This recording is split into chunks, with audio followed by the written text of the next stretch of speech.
శ్రీ తంగిరాల వెంకటకృష్ణ పూర్ణ ప్రసాద సిద్ధాంతి గారిచే శ్రీ పరాభవనామ ఉగాది పంచాంగ శ్రవణం. కాలం అనంతమైనది, అద్వితీయమైనది. అందుకే ఇది పరమాత్మ స్వరూపం. భౌతికమైనటువంటి ఏ పదార్థాన్నైనా సృష్టించి నిలబెట్టి మరియు దానిని కొంగదీసేటువంటి అద్వితీయమైనటువంటి మహాశక్తి కాలమే. కాలచక్రం ఎప్పుడూ తిరుగుతూ ఉంటుంది. సంవత్సరానికి ఒకసారి పేరు మార్చుకుని మరలా తనదైన సహజ గమనంలోనికి విలీనం అవుతూ ఉంటుంది. అలా ఈసారి వచ్చిన కొత్త సంవత్సరం పరాభవ.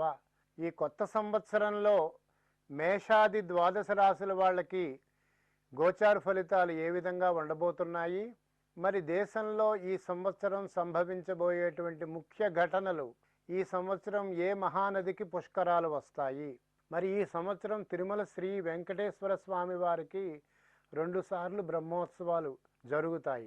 శ్రీ పరాభవనామ ఉగాది పంచాంగ శ్రవణం ఈ నెల 19వ తేదీ ఉదయం 9 గంటలకు.